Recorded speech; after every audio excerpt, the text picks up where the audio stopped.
사실 저를 포함해서 모든 사람은 고난, 환난, 시련, 역경 이런 단어를 별로 좋아하지 않죠. 그리고 고난이 내 삶으로부터 피해가기를 대부분 원합니다. 그런데 이 고난이 단순하진 않아요. 그리고 이 고난의 목적, 이유 이런 것들을 우리가 단순히 찾아내거나 쉽게 규명하기가 쉽지는 않습니다. 오늘 제가 목회를 하면서요, 또 많은 분들에게 질문을 받아요. 이 고난에 대한 이슈에 대해서 하나님은 좋으신 하나님이시라면 왜 우리의 삶에 고난을 허락하시나? 그리고 그 고난을 막아줄 수는 없나? 그리고 고난이 내 삶 속에 일어나지 않도록 하실 수는 없는 분인가? 그리고 고난 속에 있는 이 사람들을 향해서, 우리를 위해서 왜 하나님은 침묵하시는 분이 아니신가? 고난에 관해서 할 수 있는 일이 하나님은 없으신 분인가? 그리고 그 아픔과 고통과 절망적인 상황을 외면하고 계시는 분은 아닌가? 그렇게 질문을 받을 때가 있어요. 그래서 오늘 우리 읽은 성경 말씀은 그런 것에 대해서 개론적인 고난에 대한 모든 것을 오늘 다 요 짧은 부분에서 담고 있지는 않지만 개론적인 차원에서 우리에게 답을 해주고 있는 부분입니다. 크게 보면 네 가지를 말씀하고 있고요. 이제 마지막 부분은 고난학 개론으로 7가지 계명 차원에서 정리를 해서 여러분과 말씀을 나누겠습니다. 오늘 이 말씀에서는 고난은 모든 이의 삶 속에 찾아온다는 것입니다. 오늘 4절에 보면 우리의 모든 환난 중에서 그럽니다. 이게 복수죠, 우리는. 여기서 우리는 오늘 성경을 하나님의 도우심으로 기록한 사도 바울만을 말하는 것이 아니라 고린도후서의 수신자인 고린도 교회 성도들만을 말씀하는 것이 아니라 2000년 교회사의 저와 여러분을 포함해서 이 성경을 대하는 모든 사람들이 포함되어 있는 거죠. 그래서 여러분, 이 고난은 특정한 소수가 아니라 특정한 인물에게만 주어진 것이 아니라 모든 사람들에게 찾아온다. 그래서 우리라는 단어는 헬라어로 헤몬이라는 단어인데 복수, 모든 성도들을 또 모든 이들을 포함하고 있다고 볼 수가 있습니다. 두 번째는 큰 차원에서 우리가 정리해 보면, 오늘 말씀해 보면요, 한번 같이 읽겠습니다. 하나님은 모든 고난 중에 있는 믿음의 사람들의 모든 고난을 위로하시는 하나님이시다. 하나님은 모든 고난 중에 있는 믿음의 사람들의 모든 고난을 위로하시는 하나님이시다. 모든 고난을 만나게 하지 않는 하나님이라고 소개하지 않고요, 모든 환난 중에 있는 자들, 4절에 보면 그렇게 돼 있어요. 이것은 헬라로 투센 파스 들립세이라는 단어인데 전치사는 엔이라는 단어가 있어요. 엔, 안에, 가운데, 안에. 그러니까 고난 가운데에 있는 사람들을 하나님은 위로한다. 이 위로한다는 말이요, 단순히 말 한마디 위로의 말을 건넨다는 게 아니고, 보혜사 성령님이라고 할 때 이 보혜사가 파라클레토스라는 단어예요. 곁에서 우리를 부르시는 분, 또 불러내시는 분, 곁에서 우리를 도와주시고 건져주시는 분, 또 상담해 주시는 분, 이런 뜻이에요. 이 단어하고 보혜사 성령님이라는 단어하고 위로하다는 단어하고 같은 단어예요, 출발이. 그런데 이 단어가 파라칼레오의 현재 능동태 분사 주격 남성 단수, 내가 일부러 다 썼어요. 저게 다 의미가 있는 거예요. 또 헬라 박사님은 우리 배종수 우리 목사님이신데, 앞에서 또 제가 풍어를 엎어서 죄송합니다만은 현재형입니다. 현재 분사형이에요. 이것은 뭐예요? 인생을 살면서 한 번만 하나님이 위로하고 도와준다는 게 아니고 계속 우리의 삶의 모든 고난, 모두는 한 번, 두 번이 아니라는 거잖아요, 고난이. 많은 크고 작은 경중의 그런 고난의 상황 속에서 있는 우리를 현재 분사형으로 도와주신다. 항상 현재형으로 지속적으로 계속적으로 도와준다. 능동적태라는 것은 뭐예요? 하나님의 의지가 도와주시겠다는 거예요, 아니에요? 하나님은 항상 도와주시기를 원하는 거예요. 위로해 주시기를 원하는 분이라는 거예요. 남성은 뭘 의미하죠? 강함을 의미합니다. 강함. 하나님의 뭘 말하죠? 전능성이에요. 하나님, 우리의 위로자 되신 하나님은 단순히 말 한마디 던져주신 말이라. 그분은 우리를 위로할 때 넘치도록 도와줄 수 있는 분이다. 넉넉히 도와주시는 분이다. 믿으시기 바랍니다. 그래서 성경은 고난을 당하지 않을 거다. 믿음 생활을 잘하면 고난이 없을 것이라는 구절이 없더라고요. 나는 그 구절이 있으면요, 그것만 붙들고 살라고 그랬는데 그 구절이 없어요. 시편 34편 19편 20절에 보면 의인은 고난이 많으나 그래요. 의인이라는 것은 믿음의 사람을 말하잖아요. 믿음의 사람이 고난이 많대요. 그런데 여호와께서 그의 모든 고난에서 건지시는도다. 저는 저기서 딱 한 자만 바꾸면 좋겠어요. 의인은 고난이 만자 대신 적자로 쓰면 돼. 의인은 고난이 적으나. 근데 하나님은 의인이 믿음의 사람도 믿음 생활하지만 고난이 많다. 어쩌면 더 많을 수 있어요. 오늘 사도 바울 같은 경우는 겪지 않아들 고난을 겪고 있잖아요. 그는 사회적 지위가 높은 분이고요. 학문적 배경이 최고였고 집안 배경이 최고의 빵빵한 배경이었어요. 근데 그는 예수님을 만나고부터는 사서 고생하는 길을 가는 거예요.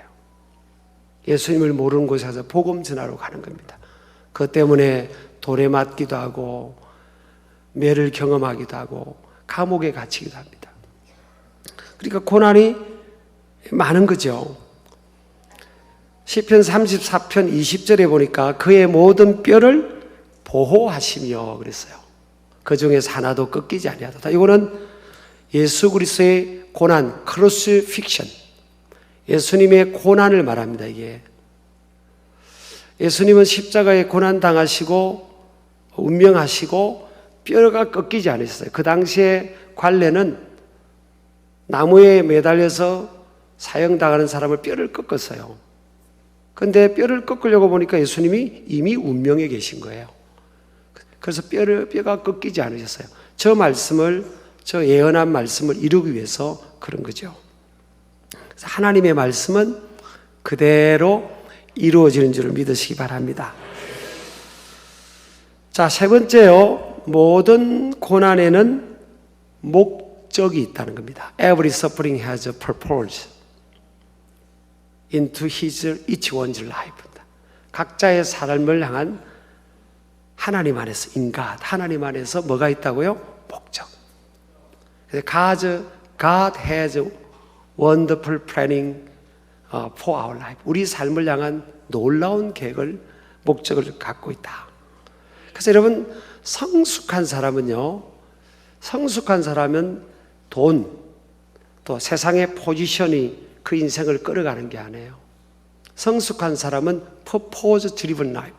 목적. 누구의 목표죠?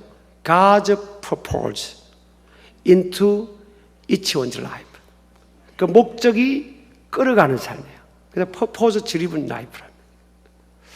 여러분, 인생에서 가장 최고의 깨달음이 뭔가 하면 내가 이 땅에 존재하는 또 나의 남은 생애를 향한 하나님의 목적, 이 존재의 비잉의 목적을 깨닫는 거죠. 그래서 모든 고난에는, 모든 인생에는 계획이 있고요. 의미와 가치와 목적이 없는 인생은 없고 모든 고난에는 목적이 있다. 하나님은 우리가 원하든 원치 않든 고난이나 환난이나 시련과 역경을 만나게 되는데 하나님은 그 모든 상황에서 손해보시는 분이 아니시다. 하나님은 God doesn't play dice. 실수하지 않으시는 분이시다. 예, 믿으시기 바랍니다. 그래서 고난을 통해서 믿음과 인격을 정화시켜 갑니다. 고난을 통해서 저와 여러분의 믿음이 좋아지는 거예요.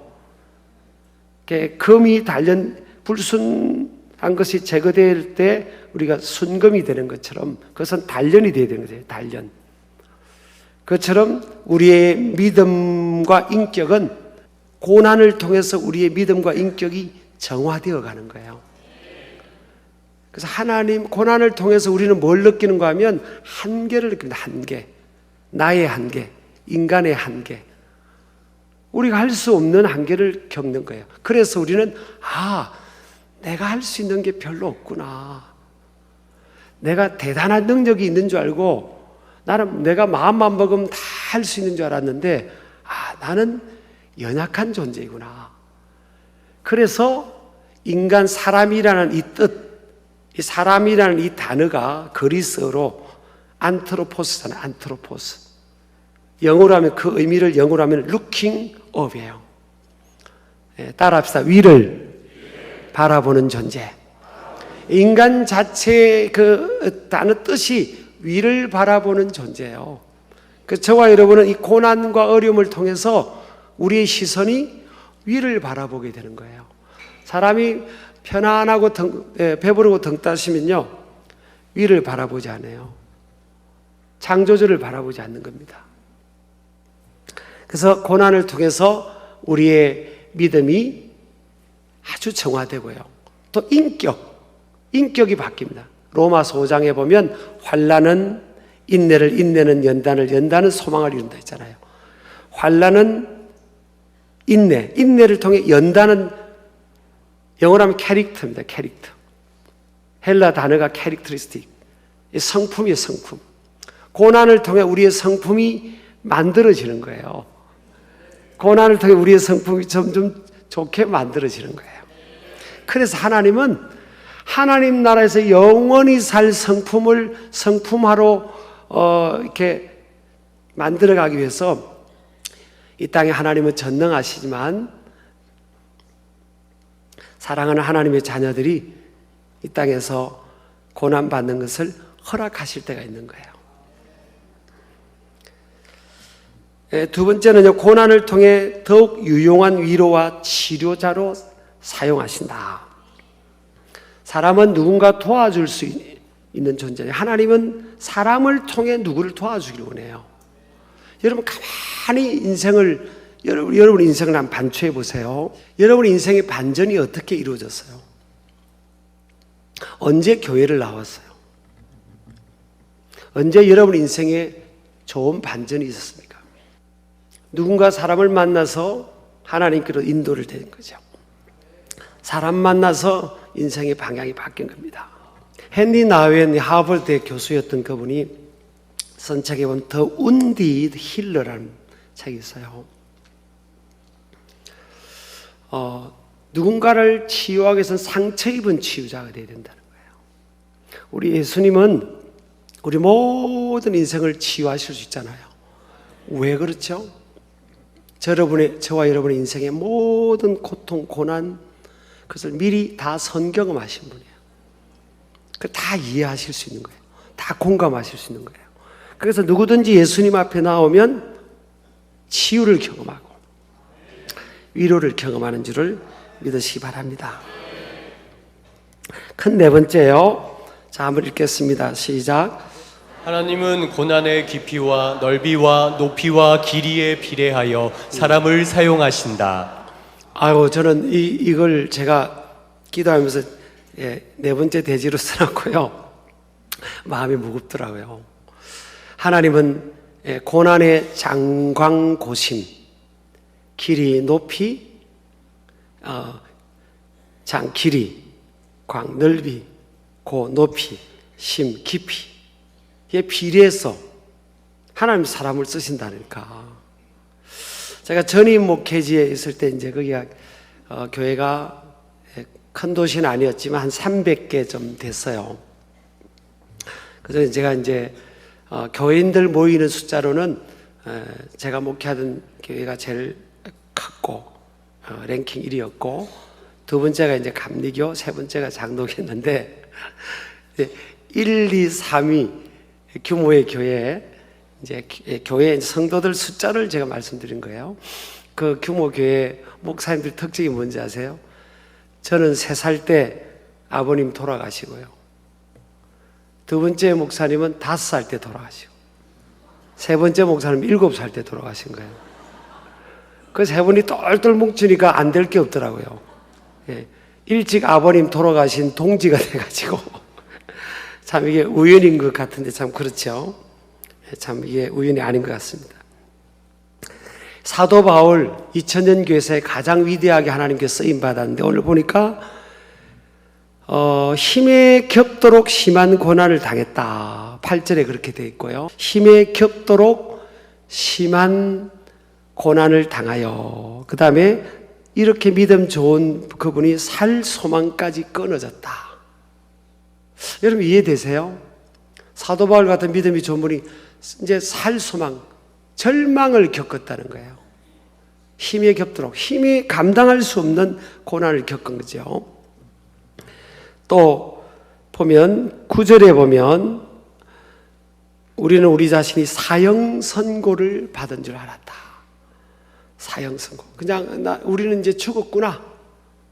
이런 정도의 고난을 겪었다는 거예요. 10절 보세요.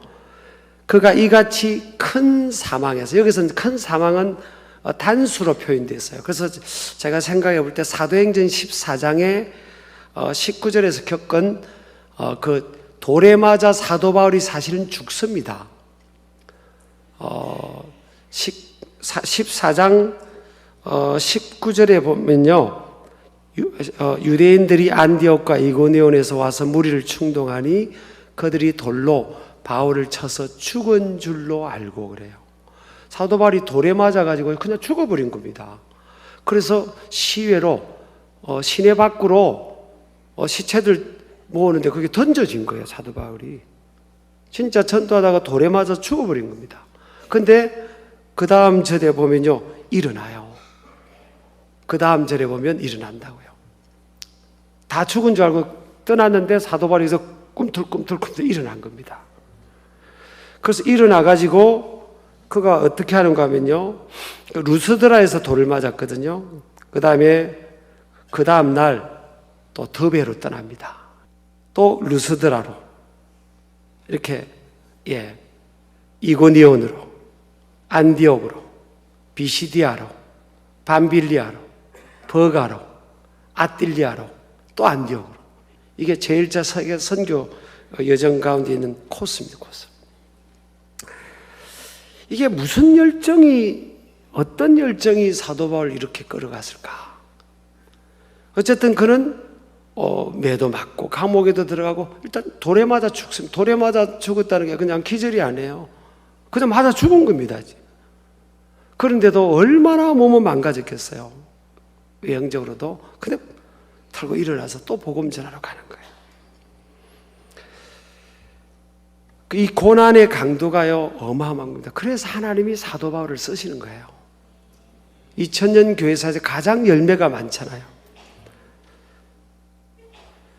두 번째 보면 성경은 바울과 고린도 교회 성도들의 고난의 종류에 관해서는 침묵하신다라는 겁니다. 자, 그래서 우리 오늘 고난학 개론 7계명을요 빠르게 한번 보겠습니다. 전체 제가 오늘 성경 내용은 네 가지 대지로 나누었고요. 전체를 한번 7계명으로 고난학 개론 차원에서 한번 7가지로 쭉 빠르게 한번 읽어보겠습니다. 첫 번째입니다. 첫 번째 읽겠습니다. 시작. 고난의 종류는 다양하며 고난의 주관에 빠지는 미성숙을 경계하라.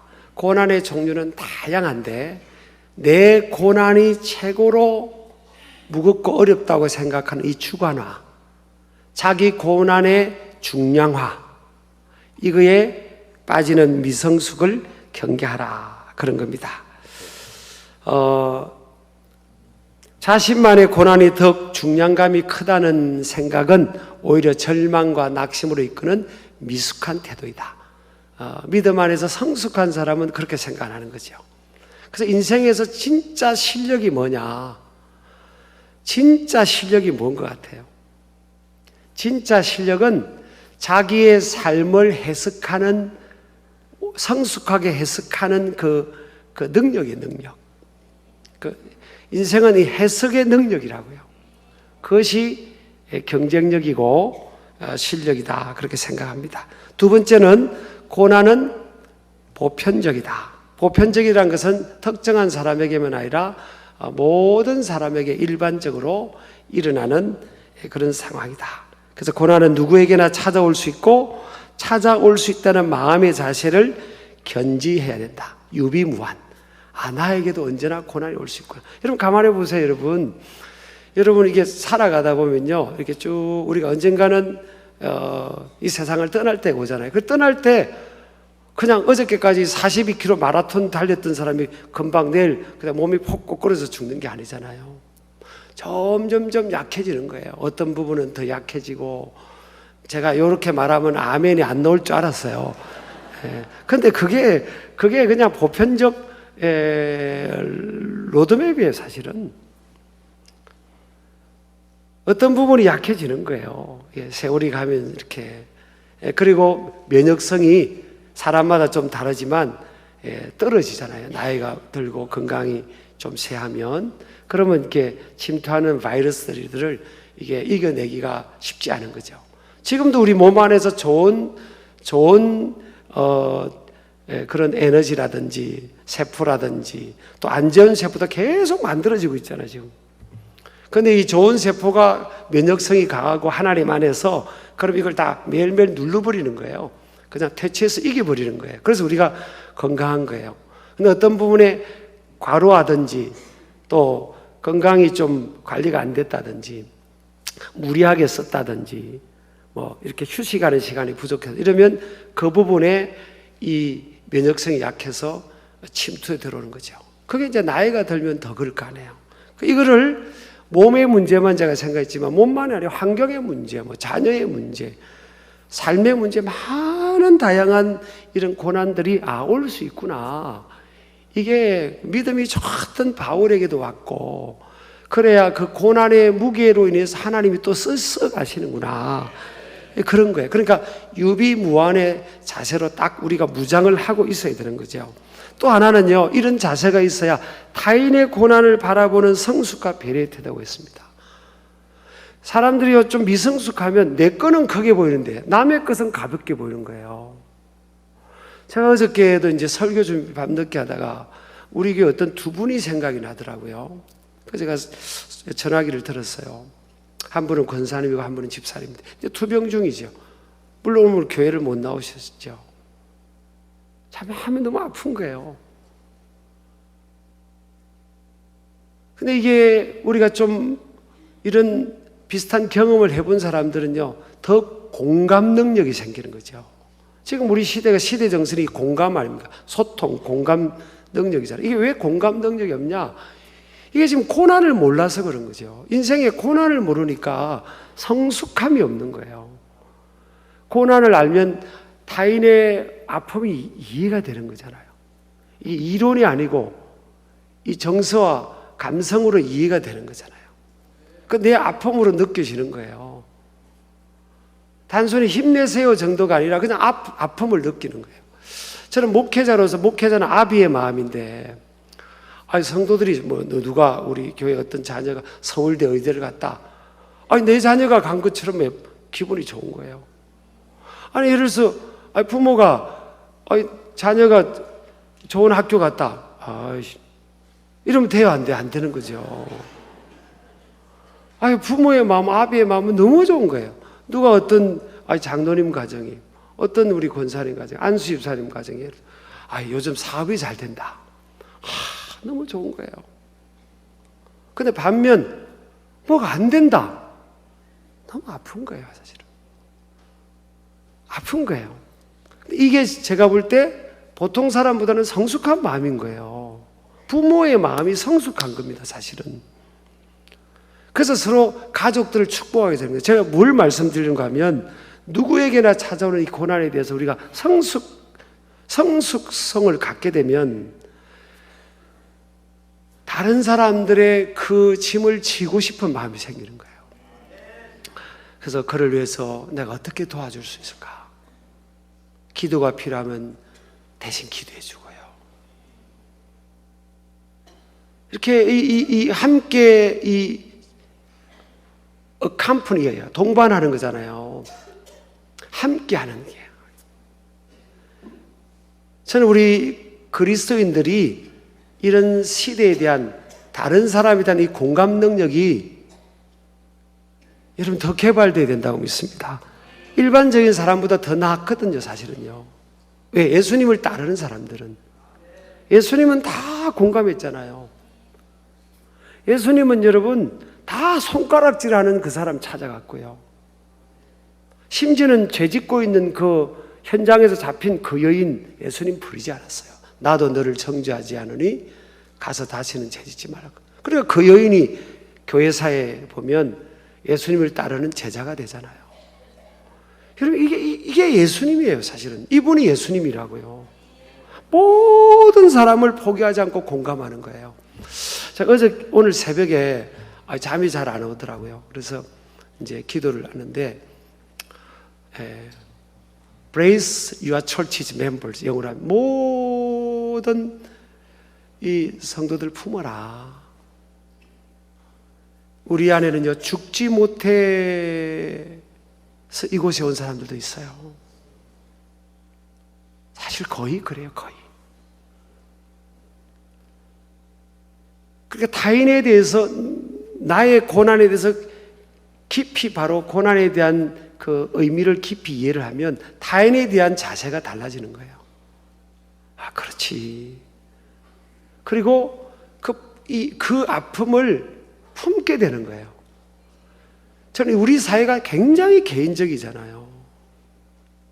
예전에는요, 제가 친한 타교단의 목사님이 보내진 그림 보고 내가 막 웃었는데, 아직 그 그림을 제가 준비 못해 죄송합니다만은, 예전에는 엄마, 아빠나 할아버지, 할머니가 저녁 때 뭐라고 해요? 밖에서 노네, 아무개야! 제가 크게 안 할게요. 걱정하지 마세요. 아무개야! 부르잖아요. 철수야! 기영아! 밥 먹으러 오느라 저녁 때다. 그리고 밖에 노는 애를 집으로 끌어와요. 근데 이제는요, 부모가 막, 제발 좀 밖에 나가라고 그러고, 집에만 앉아서 게임이나 하고, 컴퓨터 앞에만 앉아있는 이 세대가 된 거예요. 혼술, 혼밥. 그게 다 이게 개인적인 겁니다, 이게. 근데 그리스도인의 정신, 예수님의 정신은 뭐예요? 공동체성이에요, 사실은. 세상은 갈수록 개인주의로 가는 거죠. 좋은 방향이 아닙니다, 이게 지금. 다 편가르고요. 너, 네 편, 내 편, 뭐 정치도 네 편, 내 편. 목숨 걸 일이 아닌데도 다 목숨 걸고 있는 거예요. 지금 우리가 이게 말린 거예요. 지금 말려 있는 거예요. 아니, 성경은 완네스입니다. 완네스. 나하고 다른 사람이지만 그를 존중하는 거예요. 그 아픔을 존중하고 그의 실패를 내 실패로 받아 품고, 이게 예수님 정신이고 성경이 지향하는 거잖아요. 그잖아요. 그래서 우리 신길 가족들은 서로 축복하고, 서로 가족끼리 축복하고, 나하고 생각이 다른 사람도 축복하고, 다 고통이 있지. 나는 오늘 2부 때도 그런 말씀 나눴어요.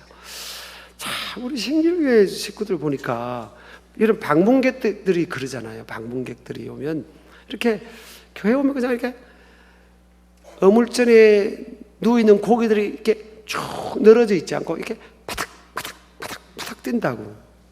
꼭 파닥 뛰는 것 같다고.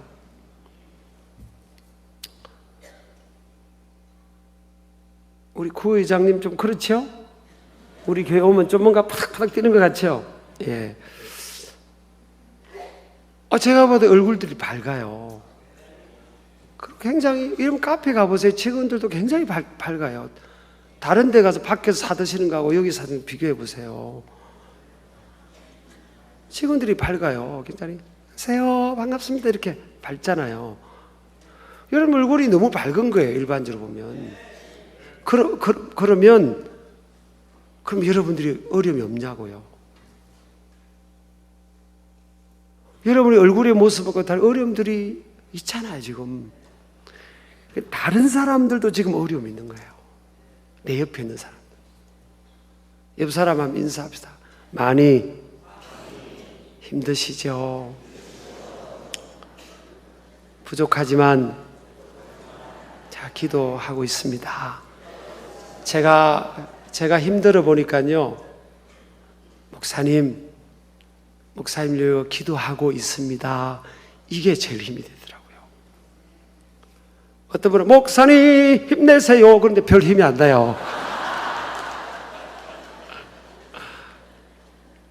눈빛으로 어떤 분은요, 목사님 기도하고 있습니다. 힘이 되더라고요. 공감이 들어오잖아요. 자, 세 번째, 고난에 관한 상대평가, 비교평가에 치우치지 말라.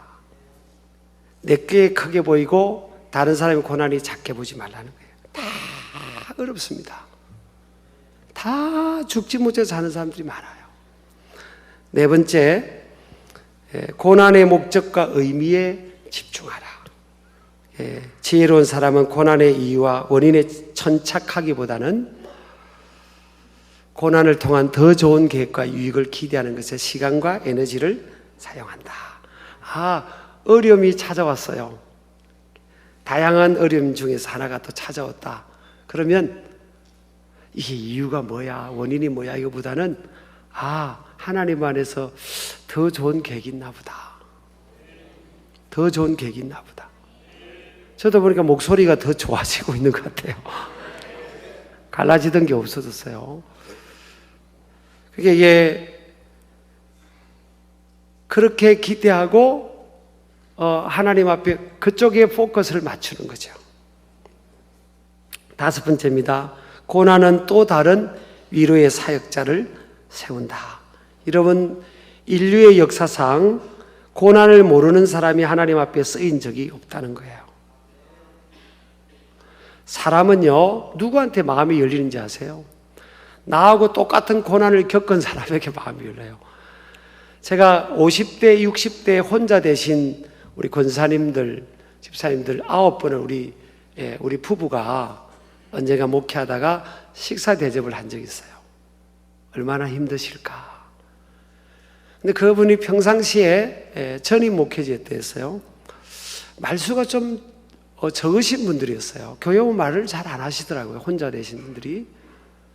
근데 9분 그분들만 딱 모아놓으니까 세상에 말을 많이 하는데 우리는 말할 시간을 안 줘요. 동병상련인 거예요. 서로가 말하면서 힐링이 돼버리는 거예요. 제가 그때 보면서 같은 종류의 아픔을 겪은 사람이 힐러가 되고 그 힐링의 열매가 나타나는구나. 그래서 하나님은 쓰실 사람들을 다양한 어려움을 겪으면서 만들어가는구나. 다윗, 아브라함, 에스더, 야곱, 요셉, 바울 다 다양합니다. 에스더는 나라 민족을 구원할 예비된 여성인데 부모가 없었잖아. 어릴 때 사촌 오빠가 키웠다고요. 다윗은 10년 동안 도망자 신세를 했고요. 말로 할 수 없습니다. 야곱은 20년 동안 밖에서 피바람 맞으면서 밖에서 중노동했다고요. 그리고 월급도 잘 못 받았습니다. 말로 할 수 없죠. 요셉은 감옥에 가고요. 친형제, 혈육을 나누는 형제들이 그를 팔아버리고, 어떻게 말로 할 수 없는 거예요. 그 속에서 하나님은 사명자로 하나님의 사람으로 키워가신다. 믿으시기 바랍니다. 여섯 번째입니다. 다 읽겠습니다. 고난을 통해 진정한 변화와 갱신의 열매가 주어진다. 고난을 통해서 우리의 관심이 하나님께로 향합니다. 그래서 신명기 6장 5절 보면 너는 마음을 다하고 with all your heart, 뜻을 다하고 with all your soul, with all your strength, 힘을 다하여. 어떻게 힘을 다하여? all, 100%가 될까? 안 돼요. 근데 고난을 통해 우리를 하나님을 전심으로 의지하도록 만들어가는 거죠. 마지막 일곱 번째입니다. 다 7계명입니다. 다 읽겠습니다. 고난의 크기보다 하나님은 더 크신 분이시다. 하나님은 그분의 전능성을 고난을 없이 하는데 사용하시는 것이 아니라 고난 중에 있는 이들을 능히 위로하는데 사용하신다라는 것입니다. 그래서 여러분 딱 이걸 붙들고요, 우리 신기리 가족들 어떤 삶의 어려움이 있더라도 믿음 안에서 승리하시고, 또 고난을 크게 보는 것이 아니라 하나님을 크게 보면서 날마다 크고 작은 고난을 만난다 할지라도 당황하지 마시고, 베드로는 풍랑을 만났을 때 풍랑 중에 예수님을 바라볼 때는 물 위에 걸었어요. 그러다가 예수님을 바라보는 시선을 떼어서 풍랑을 바라볼 때는 물에 빠져버렸어요. 저와 여러분 인생이 풍랑 속에 살아가는 삶과 같잖아요. 격변기를 살아가고 있지 않습니까? 이 가운데서 우리는 우리의 시선이 항상 주님을 바라보고 하나님을 의지하면서 이렇게 믿음으로 나아가는 저와 여러분 되기를 주의 이름으로 축복합니다.